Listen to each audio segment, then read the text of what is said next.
साथियों, आज हम बात करेंगे क्या ब्रिटिश संविधान का अस्तित्व है। अर्थात वास्तविक रूप में जब ब्रिटिश संविधान के बारे में ये कहा जाता है कि ब्रिटेन का संविधान तो अलिखित है, ब्रिटेन के संविधान में कोई आर्टिकल अनुच्छेद नहीं है, तो वास्तविक रूप में इसके ऊपर सवाल या निशान लग जाता है कि क्या ब्रिटेन के संविधान का अस्तित्व है। बहुत महत्वपूर्ण बात है, ध्यान दीजिएगा। वास्तव में ब्रिटिश संविधान का अध्ययन अर्थात ब्रिटिश संविधान के अध्ययन का प्रारंभ ही इस प्रश्न से होता है कि क्या ब्रिटेन में संविधान है। बड़ी विचित्र बात है। एक तरफ तो ब्रिटिश वासी, इंग्लैंड वासी अपने संविधान के बारे में कहते हैं कि हमारा संविधान विश्व में सर्वश्रेष्ठ संविधान है, सबसे प्राचीन संविधान है, परंतु दूसरी तरफ इस ही संविधान पर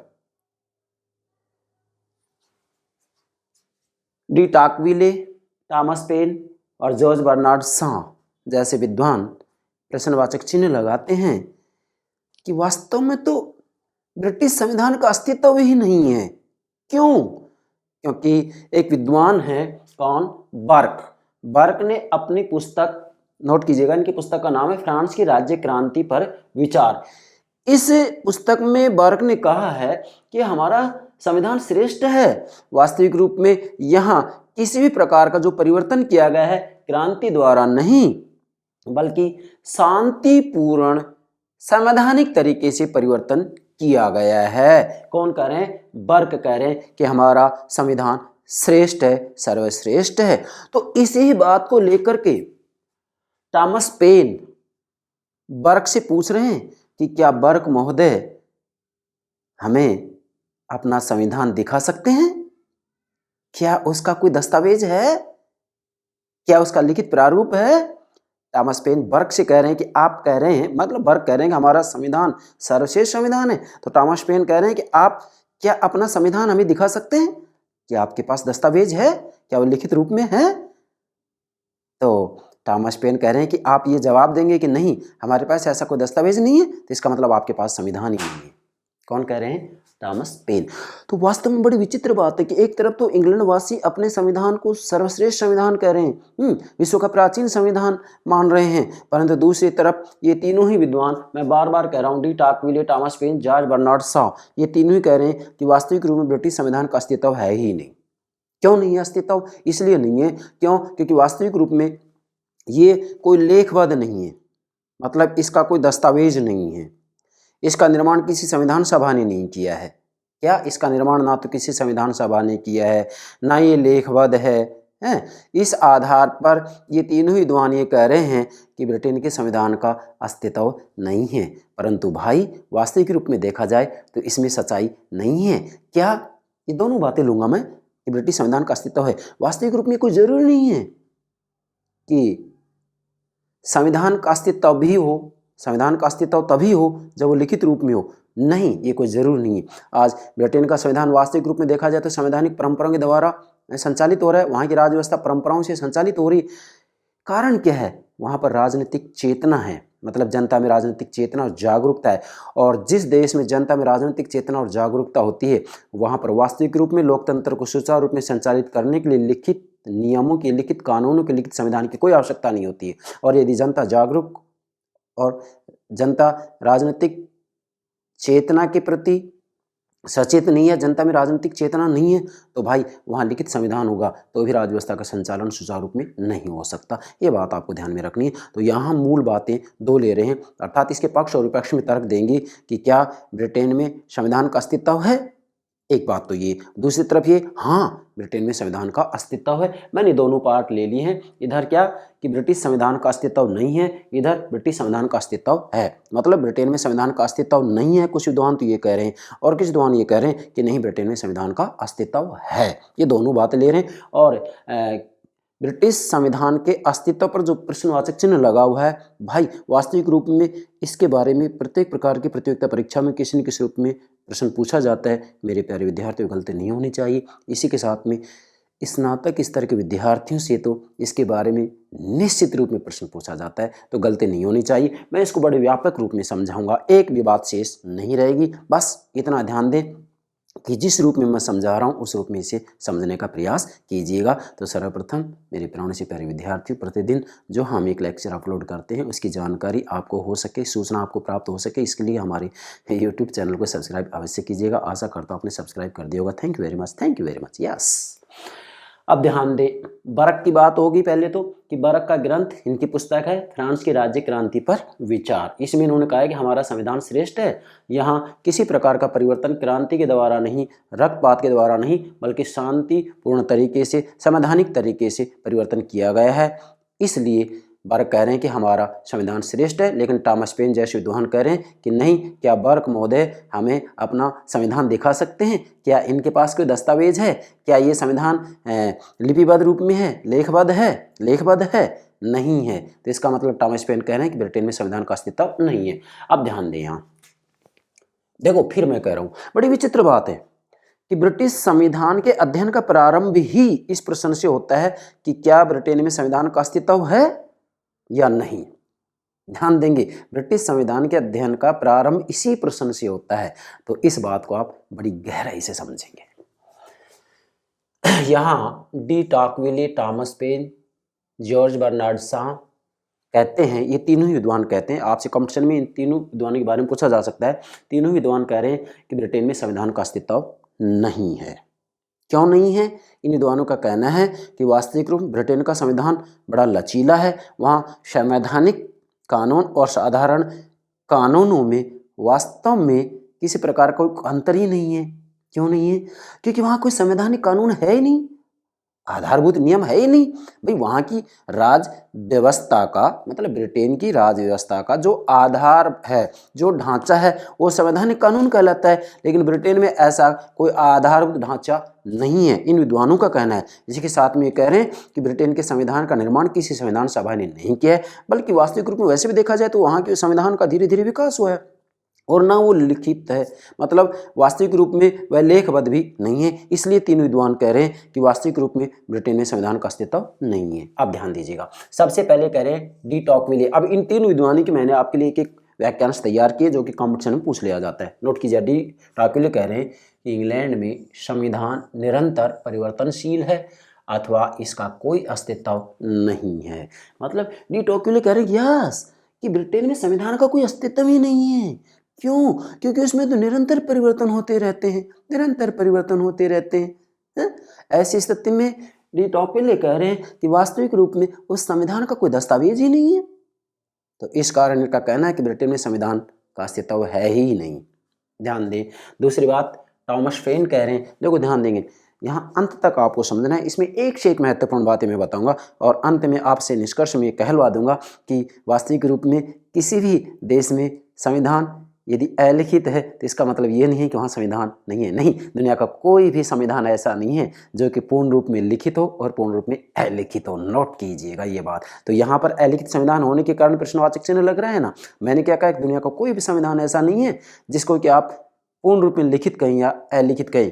संयुक्त राज्य अमेरिका का संविधान दुनिया का सबसे पहला लिखित संविधान है, 4 मार्च 1789 ईस्वी में लागू किया गया है। लेकिन क्या संयुक्त राज्य अमेरिका के संविधान की 7 धाराओं का अध्ययन करने से वहाँ के संविधान को समझ जाएंगे आप? कतई नहीं समझ सकते। क्यों? क्योंकि वास्तविक रूप में संयुक्त राज्य अमेरिका में विभिन्न प्रकार की प्रथाएं, परंपराएं मौजूद हैं। उनको जब तक आप नहीं समझेंगे तब तक वहाँ की राज्य व्यवस्था को, संविधान को नहीं समझ सकते। जैसे सीनेटी शिष्टाचार की प्रथा है, ध्यान दीजिएगा, सीनेटी शिष्टाचार की प्रथा है, वहाँ कार्यपालिका समझौतों की प्रथा है, बाकी कितनी ही प्रथाएं हैं जिनकी की चर्चा मैंने संयुक्त राज्य अमेरिका के संविधान के अंतर्गत कर दी है।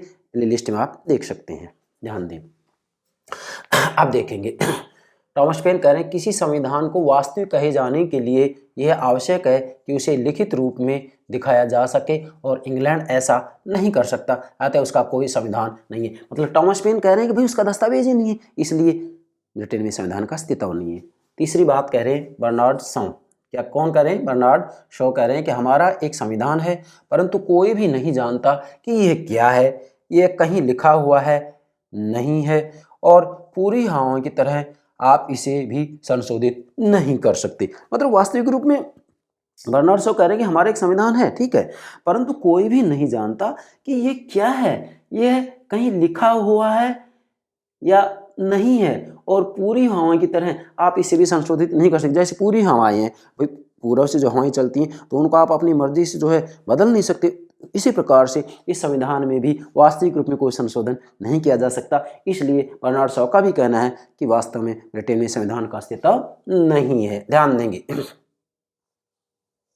क्या यह कहीं लिखा हुआ नहीं है और पूरी हवा की तरह आप इसे भी संशोधित नहीं कर सकते। फिर से बोल रहा हूं मैं ये बात, बर्नार्ड शॉ कह रहे हैं कि हमारा एक संविधान है, परंतु कोई भी नहीं जानता कि यह क्या है, यह कहीं लिखा हुआ नहीं है, यह कहीं लिखा हुआ नहीं है, मतलब लेखबद्ध नहीं है, और पूरी हवा की तरह आप इसे भी संशोधित नहीं कर सकते। तो इस आधार पर बर्नार्ड शॉ भी कह रहे हैं कि ब्रिटेन में संविधान का अस्तित्व नहीं है।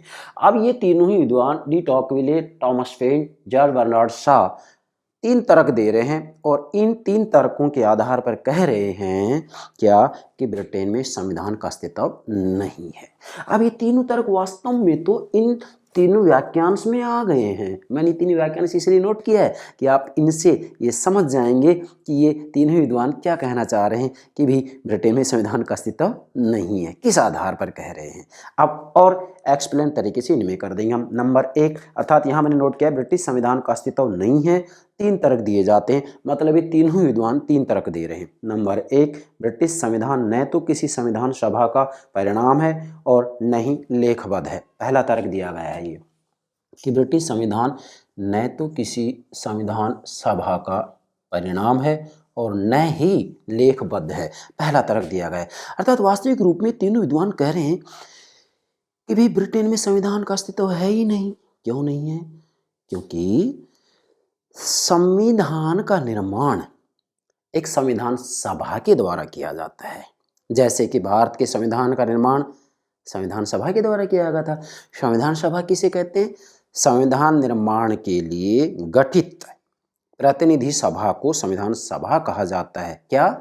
संविधान निर्माण के लिए गठित प्रतिनिधि सभा को संविधान सभा कहा जाता है। परंतु ब्रिटेन में ऐसी किसी भी संविधान सभा का गठन नहीं किया गया। इस आधार पर 3 विद्वान कह रहे हैं कि ब्रिटेन में संविधान का अस्तित्व है ही नहीं, उसका निर्माण निश्चित समय में किसी संविधान सभा के द्वारा नहीं किया गया है, इस कारण वहां संविधान का अस्तित्व नहीं है। दूसरी बात, और न ही लेखबद्ध है, और इसी के साथ में उस संविधान का कोई दस्तावेज ही नहीं है, कोई लिखित रूप नहीं है। जैसा कि थॉमस पेन स्पष्ट रूप में बर्क से कह रहे हैं कि क्या बर्क महोदय हमें अपना कोई दस्तावेज दिखा सकते हैं कि हमारा ये संविधान है? तो इस आधार पर भी इन 3 विद्वानों का कहना है कि ब्रिटेन में संविधान का अस्तित्व नहीं है। मतलब ना तो इसका निर्माण संविधान सभा के द्वारा किया गया है और ना ही इसका कोई लिखित दस्तावेज है। समझ रहे हैं ना? मतलब लिखित रूप में नहीं है, उसका लेखबद्ध प्रारूप नहीं है। इस आधार पर यह कहा जा रहा है, 3 विद्वान कह रहे हैं कि ब्रिटेन में संविधान का अस्तित्व नहीं है। दूसरा तर्क, ब्रिटिश संविधान का लचीलापन। ये तीनों विद्वान कह रहे हैं, क्या कह रहे हैं कि भाई ब्रिटेन में संविधान का अस्तित्व है ही नहीं। क्यों नहीं है? क्योंकि वास्तविक रूप में तो वहां संवैधानिक कानून, आधारभूत कानून है ही नहीं। वहां संवैधानिक कानून और साधारण कानूनों को बनाने की प्रक्रिया तो एक जैसी है, और वहां के संविधान में जैसा चाहे वैसा संशोधन किया जा सकता है। तो वास्तविक रूप में तो ये 3 विद्वान कह रहे हैं कि ब्रिटिश संविधान इतना लचीला है, इतना लचीला है कि वास्तव में उसे संविधान कहा ही नहीं जा सकता। वास्तव में उसे संविधान कहा ही नहीं जा सकता। क्यों? क्योंकि वास्तविक रूप में संविधान कहने के लिए सबसे पहले तो यह है कि उसके कुछ आधारभूत नियम होने चाहिए, कुछ संवैधानिक कानून होने चाहिए। लेकिन ब्रिटेन में संवैधानिक कानून है ही नहीं, संविधान का आधार ढांचा है ही नहीं, ये 3 विद्वान कह रहे हैं। तो इस आधार पर इन तीन विद्वानों ने कहा कि ब्रिटेन में संविधान का अस्तित्व नहीं है। तीसरी बात, तीसरा तर्क है संवैधानिक कानून या आधारभूत नियमों का अभाव। अब देखिएगा, मैंने जो ये बात है दूसरे बिंदु में ही संकेत कर दिया था, क्या कि संवैधानिक कानून या आधारभूत नियमों का अभाव, अर्थात वास्तविक रूप में ये तीन विद्वान कह रहे हैं कि ब्रिटेन में संविधान का अस्तित्व नहीं है। क्यों नहीं है? क्योंकि वहाँ संवैधानिक कानून नहीं है। अभी लचीला भी इसलिए बन रहा है, लचीला भी इसलिए बन रहा है क्यों? क्योंकि वास्तविक रूप में साधारण कानून संवैधानिक कानून के अनुसार बनने चाहिए, लेकिन वहाँ संवैधानिक कानून है ही नहीं। तो संवैधानिक कानून नहीं है तो साधारण कानून किसके हिसाब से बनेंगे? वहाँ संवैधानिक कानून है ही नहीं तो साधारण कानून अपनी मर्जी से बन रहे हैं, अपनी मर्जी से बन रहे हैं तो लचीला है ही। संवैधानिक कानून या आधारभूत नियमों का अभाव।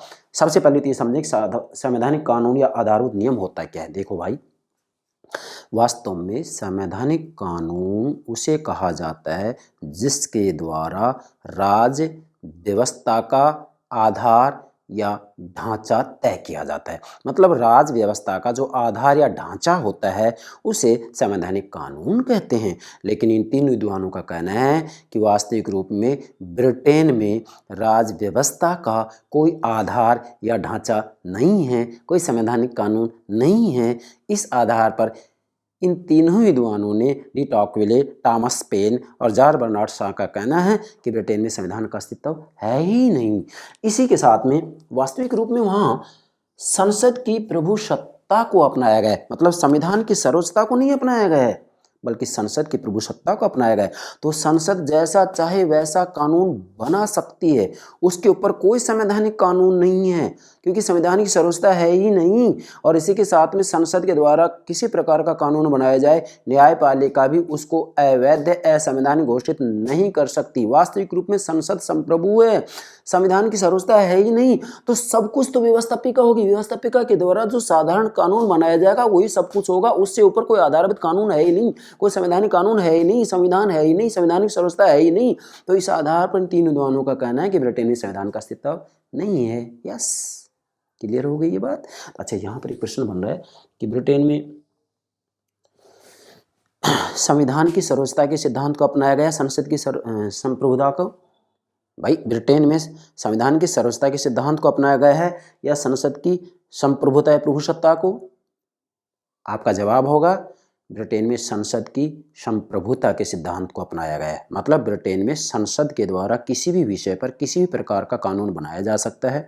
हाँ, उसके द्वारा बनाए हुए कानूनों को ब्रिटेन की न्यायपालिका भी अवैध, असंवैधानिक, अमान्य घोषित नहीं कर सकती। मतलब ब्रिटेन की कोई भी न्यायपालिका संसद के द्वारा बनाए गए कानूनों की व्याख्या नहीं कर सकती, उसकी वैधानिकता अवैधानिकता की जांच नहीं कर सकती। ठीक है, तो ब्रिटेन में संसद की संप्रभुता है, ये बिल्कुल सही है। इसी के साथ में आप इससे तुलना करें, आपसे प्रश्न पूछ लिया जाए, इसके ऊपर विकल्प दे दिए जाएंगे कि निम्न में किस देश में संवैधानिक सर्वोच्चता है, तो संयुक्त राज्य अमेरिका में वास्तविक रूप में संविधान की सर्वोच्चता को अपनाया गया। वहाँ पर सरकार के तीनों ही अंग व्यवस्थापिका, कार्यपालिका, न्यायपालिका संविधान के अधीन है। जबकि ब्रिटेन में ऑप्शन हम देख सकते हैं कि संसद संप्रभु है, संविधान की सर्वोच्चता नहीं है। इस आधार पर भी तीन विद्वानों का कहना है कि ब्रिटेन में संविधान का अस्तित्व नहीं है। अब ध्यान दें, क्या इन तर्कों के आधार पर हम ये मान लें कि ब्रिटेन में संविधान का अस्तित्व नहीं है? नहीं भाई, इस बात में सच्चाई नहीं है। क्या कि जब किसी भी देश में राज्य व्यवस्था का संचालन सुचारू रूप में हो रहा हो, तो ऐसी स्थिति में चाहे राज्य व्यवस्था का संचालन संवैधानिक परंपराओं से हो रहा हो या लिखित कानून से हो रहा हो, मतलब अलिखित प्रारूप से हो रहा हो या लिखित प्रारूप से हो रहा हो, अलिखित संवैधानिक परंपराएं हैं वहां, तो लिखित से हो या अलिखित से हो, नियमों से हो या कानून से हो, रीति रिवाजों से हो या कानून से हो, लेकिन संचालन तो हो रहा है वहाँ की राज्य व्यवस्था का। तो ऐसी स्थिति में हम कह सकते हैं कि वास्तविक रूप में राज्य व्यवस्था का संचालन सुचारू रूप में हो रहा है, तो इससे कोई फर्क नहीं पड़ता कि वहाँ पर लिखित या अलिखित संविधान है, वहाँ पर संवैधानिक परंपराओं से राज्य व्यवस्था का संचालन हो रहा है या कानून से राज्य व्यवस्था का संचालन हो रहा है, इससे कोई फर्क नहीं पड़ता। और हम कह सकते हैं कि संयुक्त राज्य अमेरिका में लिखित संविधान है, दुनिया का पहला लिखित संविधान है, सबसे छोटा संविधान है, लेकिन फिर भी उस संविधान को राज्य व्यवस्था के संचालन में काफ़ी परेशानी आते हैं। लेकिन ब्रिटेन की बात करते हैं, वहाँ विश्व का प्राचीन संविधान है अलिखित, लेकिन वहाँ संवैधानिक परंपराओं के आधार पर राज्य व्यवस्था का संचालन इतने अच्छे तरीके से किया जा रहा है जितना कि विश्व के किसी भी देश के अंतर्गत नहीं हो पा रहा है। तो इस आधार पर हम कह सकते हैं कि ब्रिटेन में संविधान का अस्तित्व है। संविधान का मतलब केवल कागज के टुकड़ों से नहीं है, वास्तविक रूप में राज्य व्यवस्था का संचालन ठीक तरीके से किया जा रहा है, चाहे परंपराओं से किया जा रहा हो, तो हम कह सकते हैं कि वहाँ पर संविधान का अस्तित्व है। मतलब मैं क्या करूँगी, संविधान का मतलब ये नहीं है कि कागज के टुकड़ों से है, कि दस्तावेज हो, नहीं। संविधान का मतलब ये है कि वहाँ राज्य व्यवस्था का संचालन सुचारू रूप में होना चाहिए, फिर चाहे वह अभिसमय हो या फिर जो है कानून हो। बाकी मूल बात यह है कि राज्य व्यवस्था का संचालन होना चाहिए। तो ब्रिटेन में राज्य व्यवस्था का संचालन सुचारू रूप में किया जा रहा है, अतः कहा जा सकता है कि वहाँ पर संविधान का अस्तित्व है। तो दूसरा पार्ट ले रहे हैं हम, ब्रिटिश संविधान का अस्तित्व है। अब यहाँ कंपटीशन के लिहाज से आप ध्यान रखेंगे, कुछ विद्वानों ने ये कहा है, किसने, इधर आइएगा, Dicey, Harrison, Munro, Jennings, Finer, Bryce और एमजिंग का कहना है, क्या कहना है, कि नहीं भाई, ब्रिटेन में संविधान का अस्तित्व है। क्या ब्रिटेन में संविधान का अस्तित्व है। जैसा कि मुनरो ने कहा है कि केवल कागज के टुकड़ों को ही संविधान नहीं कहा जा सकता, वास्तविक रूप में राज्य व्यवस्था का संचालन यदि सुचारू रूप में किया जा रहा है तो वह ही संविधान कहलाता है, चाहे फिर वह लिखित रूप में हो या अलिखित रूप में हो, इससे कोई फर्क नहीं पड़ता है। किसने कही ये बात, मुनरो ने कही है, आप नोट कर सकते हैं। अब इसमें तर्क दिए हैं 4। पहला तर्क है, लिखित और अलिखित संविधान का भेद अवास्तविक। क्या मतलब, कि ब्रिटेन के संविधान के अस्तित्व पर प्रश्न इसलिए उठाया जाता है कि भाई ब्रिटेन में जो संविधान है वह लिखित रूप में नहीं है, जैसा कि पहला तर्क दिया गया है यहाँ कि वह लेखबद्ध नहीं है। लेकिन गवर्नर जैसे विद्वानों का कहना है कि लिखित और अलिखित संविधान का भेद तो अवास्तविक है। क्यों, क्योंकि पूरी दुनिया में किसी भी देश के संविधान का अध्ययन करते हैं तो कोई भी संविधान ना तो पूर्ण रूप में लिखित है और ना पूर्ण रूप में अलिखित। मैं एक उदाहरण देना चाह रहा हूँ। संयुक्त राज्य अमेरिका का संविधान विश्व का प्रथम लिखित संविधान है, पहला लिखित संविधान है। 4 मार्च 1789 से लागू किया गया। इसमें केवल 7 अनुच्छेद हैं, लेकिन मुझे बताइएगा, ठीक है 7 अनुच्छेद हैं, लिखित है, उसका दस्तावेज है जिसे कि आधे घंटे में पढ़ा जा सकता है। लेकिन भाई क्या केवल संयुक्त राज्य अमेरिका की 7 धाराओं का अध्ययन करने से आप अमेरिका के संविधान को समझ जाएंगे? हरगिज नहीं। क्यों? क्योंकि वहाँ वास्तविक रूप में व्यवहार में विभिन्न प्रकार की प्रथाओं, परंपराओं और रीति रिवाजों का जन्म हो गया है जिनके द्वारा वहाँ की राज्य व्यवस्था का संचालन किया जाता है। जैसा कि वहाँ सीनेटी शिष्टाचार की प्रथा है, कार्यपालिका समझौतों की प्रथा है, लॉग रोलिंग की प्रथा है।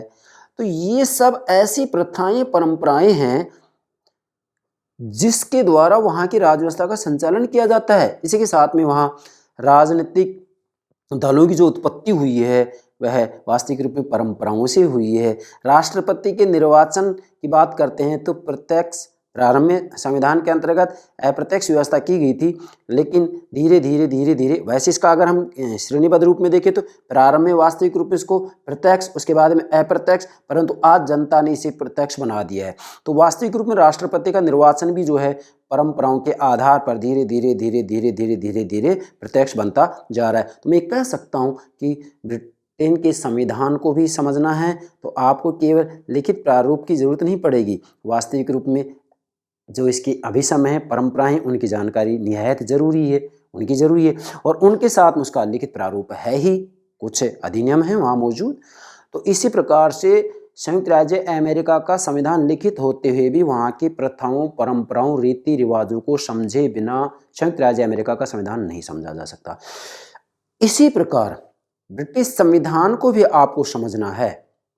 तो वास्तविक रूप में ठीक है, इस संविधान को अलिखित कहते हैं क्योंकि यहाँ अभिसमय, संवैधानिक परंपराएं ज़्यादा हैं, इसका प्रतिशत ज़्यादा है, लिखित प्रारूप कम है, परंतु इसके दोनों ही रूपों को समझना जरूरी है। तो मेरा कहने का भावार्थ ये है कि किसी भी संविधान को ठीक से समझना है तो उसके लिखित और अलिखित दोनों ही अंशों को समझना जरूरी है।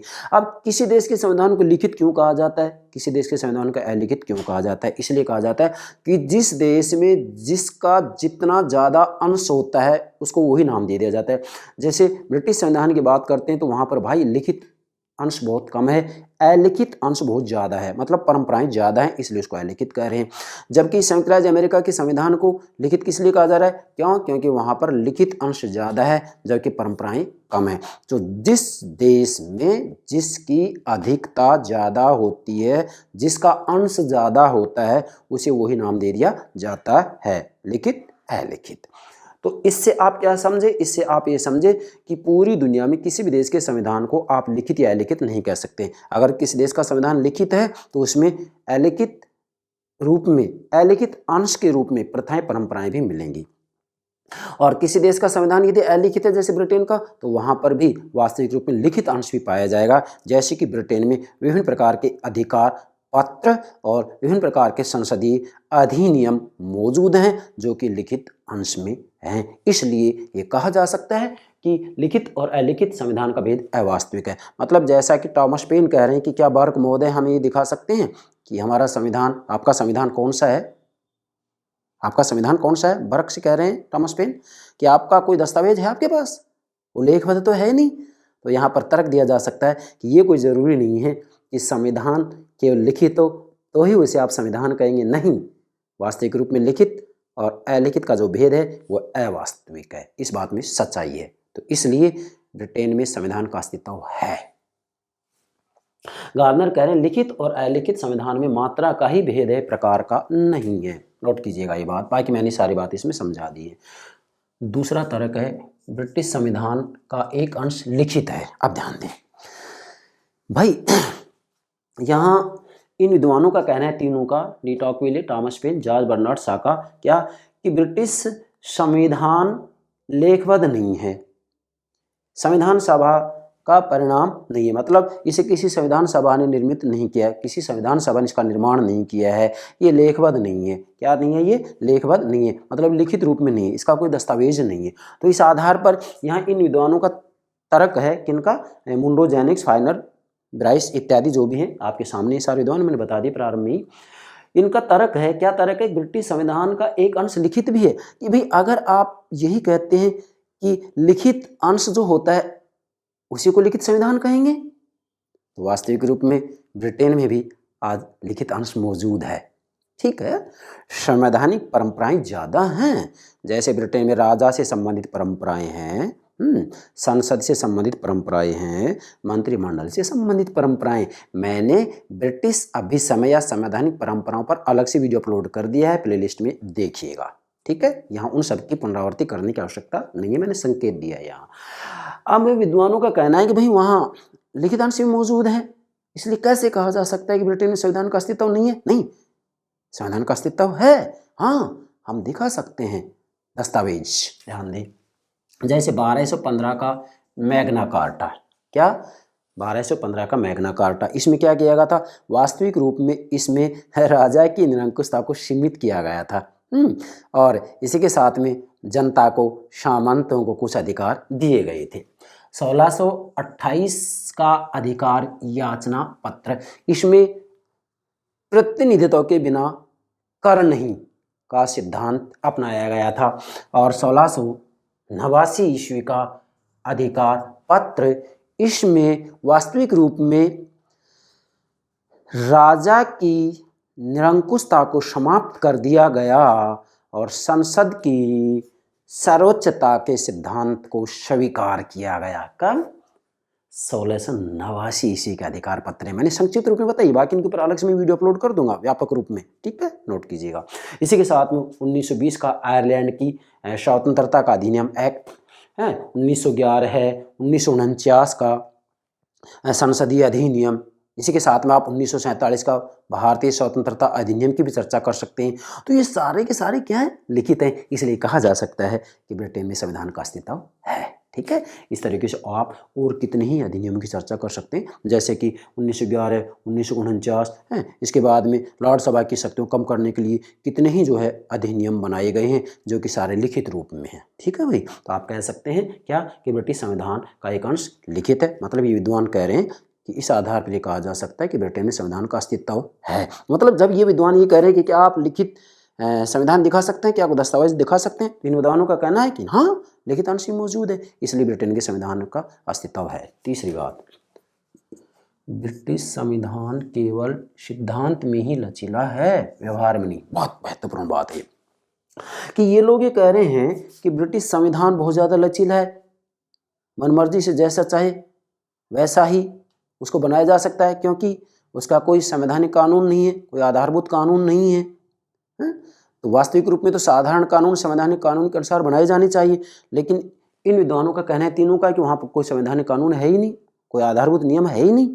परंतु इन विद्वानों का तर्क है, मुनरो, जेनिंग्स इत्यादि, इनका तर्क है कि भी वास्तव में ब्रिटेन का जो संविधान केवल सिद्धांत में लचीला है, व्यवहार में नहीं है।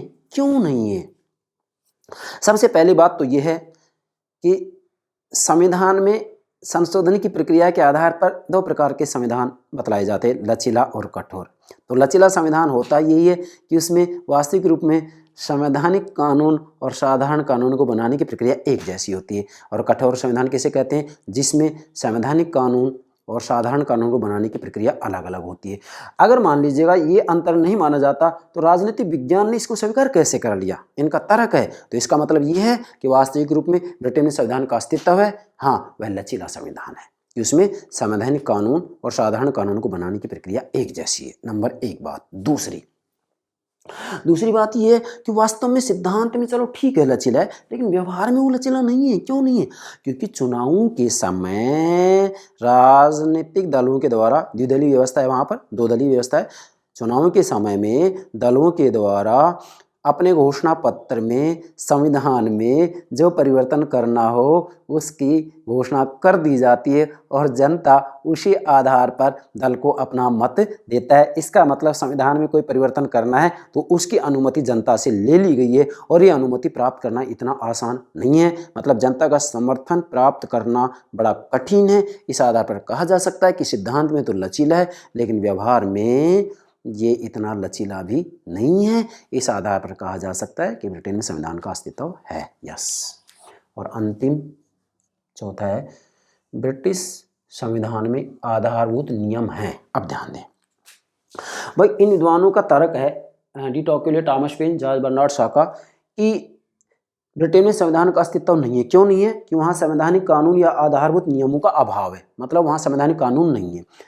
लेकिन यहाँ Munro, Jennings, Finer, Bryce, Ogg, Zink का कहना है क्या कि ब्रिटिश संविधान में आधारभूत नियम हैं। आधारभूत नियम कैसे कहते किसे? आधारभूत नियम कहते किसे? संवैधानिक कानून कैसे कहते हैं? क्या कह रहा हूँ? संवैधानिक कानून कहते किसे हैं? जिन नियमों के द्वारा राज्य व्यवस्था का संचालन किया जाता है। वास्तविक रूप में संवैधानिक कानून उसे कहा जाता है जो राज्य व्यवस्था का आधार या ढांचा होता है। तो इन विद्वानों का कहना है कि ऐसा ढांचा ब्रिटेन में है, ऐसा आधार ब्रिटेन में है। इस आधार पर कह रहे हैं कि वहां संविधान का अस्तित्व है। वो आधार और वो ढांचा कौन सा है जिसकी चर्चा ये कर रहे हैं? ध्यान दें, वो कह रहे हैं कि 1628, जिसकी चर्चा मैं यहाँ कर चुका हूँ, 1628 का अधिकार याचना पत्र, 1215 का मैग्ना कार्टा, इसकी भी आप चर्चा कर सकते हैं। 1215 का मैग्ना कार्टा, 1628 का अधिकार पत्र, मतलब 1628 का अधिकार याचना पत्र, और 1689 का अधिकार पत्र। इन तीनों के बारे में कह रहे हैं कि ये एक प्रकार से देखा जाए तो ये आधारभूत नियम हैं, यही वास्तविक रूप में संवैधानिक कानून हैं। तो इस आधार पर कहा जा सकता है कि ब्रिटेन में संविधान का अस्तित्व है। अब एक बार मैं बता रहा हूँ, 1215 का जो मैग्ना कार्टा, इसमें क्या किया गया है? राजा की निरंकुशता को सीमित किया गया है, मतलब सामंतों और जनता को भी कुछ अधिकार दिए गए। 1628 का जो अधिकार याचना पत्र है, इसमें क्या किया गया है? इसमें वास्तविक रूप में प्रतिनिधित्व के बिना कर नहीं के सिद्धांत को स्वीकार किया गया है।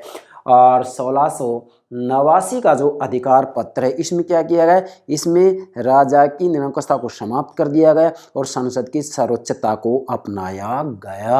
आपसे एग्जाम में प्रश्न पूछा जा सकता है। तो इस आधार पर इन विद्वानों का कहना है कि ब्रिटेन में संविधान का अस्तित्व है। ब्रिटेन में संविधान का अस्तित्व नहीं है, 3 तर्क दिए गए। ब्रिटेन में संविधान का अस्तित्व है, 4 तर्क दिए गए। आप इन तर्कों के आधार पर आसानी से समझ सकते हैं कि ब्रिटेन में संविधान है या नहीं। अंत में आप ये कह सकते हैं, वास्तविक रूप में संविधान का मतलब केवल कागज के टुकड़े नहीं होते हैं। संविधान का मतलब केवल दस्तावेज नहीं होते हैं। संविधान का मतलब होता है राज्य व्यवस्था का सुचारू रूप में संचालन होना चाहिए, फिर चाहे वो नियम लिखित रूप में हो या अलिखित रूप में, फिर चाहे राज्य व्यवस्था का संचालन परंपराओं से हो रहा हो और चाहे कानूनों से हो रहा हो। मूल बात है राज्य व्यवस्था का संचालन सुचारू रूप में होना चाहिए। और मैं विश्वास से कह रहा हूँ कि ब्रिटेन के अंतर्गत जनता में इतनी राजनीतिक चेतना और जागरूकता है कि वहाँ की राज्य व्यवस्था का संचालन सुचारू रूप में किया जा रहा है, चाहे परंपराओं की अधिकता क्यों ना हो, लेकिन राज्य व्यवस्था का संचालन सुचारू रूप में हो रहा है। इसलिए कहा जा सकता है कि ब्रिटेन में संविधान का अस्तित्व है। ठीक है। अंत में मैंने यहाँ आपके लिए 2 कोटेशन नोट किए, डायसी और हैरिसन की। डायसी और हैरिसन, इनको भी आप नोट कीजिएगा, हैं, एग्जाम में पूछ लिया जाता है। बाकी ये दोनों ही विद्वान जो डायसी और हैरिसन है, इनका कहना ये है कि ब्रिटेन में संविधान का अस्तित्व है। क्या तर्क दे रहे हैं कि संविधान लिखित या अलिखित उन सभी नियमों और कानूनों का संग्रह होता है जिनका राज्य की प्रमुख सत्ता के प्रयोग अथवा वितरण पर प्रत्यक्ष या परोक्ष रूप में प्रभाव पड़ता है। मतलब वास्तव में डायसी का कहना है कि संविधान तो लिखित अलिखित सब नियमों का क्या होता है, एक संग्रह होता है। जैसे अमेरिका का संविधान लिखित है, लेकिन वहां भी तो प्रथाएं परंपराएं हैं भाई, तो उन दोनों का संग्रह ही तो संविधान है। तो ब्रिटेन में भी भाई अलिखित अंश ज्यादा है, कोई बात नहीं, परंपराएं ज्यादा है, लेकिन लिखित अंश भी तो मौजूद है। तो डायसी का कहना है कि ब्रिटेन में संविधान का अस्तित्व है, अलिखित अंश ज्यादा है लेकिन लिखित अंश भी मौजूद है। हैरिसन कह रहे हैं कि ब्रिटेन का संविधान उतना ही आधारभूत और नियमों का संग्रह है जितना कि अमेरिका फ्रांस के संविधान। अर्थात हैरिसन का कहना है कि ब्रिटेन का संविधान भी उतना ही आधारभूत और नियमों का संग्रह है जितना कि अमेरिका और फ्रांस के संविधान। यहाँ भी वास्तविक रूप में वही आधारभूत नियम मौजूद हैं, ब्रिटेन में वो आधारभूत नियम मौजूद हैं जो कि संयुक्त राज्य अमेरिका, फ्रांस, भारत, जापान में मौजूद हैं। और इस आधार पर हैरिसन का कहना है कि कहा जा सकता है कि ब्रिटेन में संविधान का अस्तित्व है। और अंत में मैंने यहाँ अपनी नोट किया है, मुनरो, जेनिंग्स, फाइनर, ऐसी फाइनर, ब्राइस, ऑग एम जिंक आदि, मीन्स और भी बहुत हैं। और भी कौन कौन आ जाएंगे, जैसे डायसी आ जाएंगे, हैरिसन आ जाएंगे, गार्नर आ जाएंगे, आदि ने ऐसे ही विचार व्यक्त किए। मतलब इन सभी विद्वानों का कहना है कि ब्रिटेन में संविधान का अस्तित्व है। मैं आशा करता हूँ आप ये बात ठीक से समझ गए होंगे कि ब्रिटेन में संविधान का अस्तित्व है या नहीं है। निष्कर्ष रूप में आप कह सकते हैं कि ब्रिटेन में संविधान का अस्तित्व है, क्योंकि संविधान को केवल इस आधार पर आप नहीं देखेंगे कि उसका लिखित अंश ही हो, नहीं, वास्तव में यदि वहाँ परंपराएं हैं, रीति रिवाज हैं, तो इस आधार पर भी आपको देखना पड़ेगा कि किसी भी देश के संविधान को ठीक से समझना है तो उसके दोनों रूपों को समझना जरूर होता है, लिखित और अलिखित। भाई अमेरिका का संविधान लिखित है, दुनिया का पहला लिखित संविधान, लेकिन जब तक अमेरिका की जो प्रथाएं परंपराएं हैं उनको नहीं समझेंगे तब तक आप वहाँ के संविधान को, वहाँ की राज्य व्यवस्था को ठीक से नहीं समझ सकते हैं। ठीक इसी प्रकार से ब्रिटेन के अंतर्गत भी कोई बात नहीं, संवैधानिक परंपराएं अभिसमय, लेकिन उसका लिखित अंश जो है, विभिन्न प्रकार के संसदीय अधिनियम जो हैं, जो विभिन्न प्रकार के अधिकार पत्र हैं, जब तक आप इनको नहीं समझेंगे तब तक वहाँ के संविधान को समझ ही नहीं सकते। इसलिए निष्कर्ष में कहेंगे कि दुनिया का कोई भी संविधान ऐसा नहीं है जिसको कि पूर्ण रूप में लिखित या अलिखित कहें। वास्तविक रूप में दुनिया के सभी देशों के संविधान में लिखित और अलिखित ये दोनों ही अंश मौजूद होते हैं। अतः इस आधार पर कहा जा सकता है कि ब्रिटेन में संविधान का अस्तित्व है। आशा करता हूँ ये बात आप ठीक से समझ गए होंगे। Thank you very much.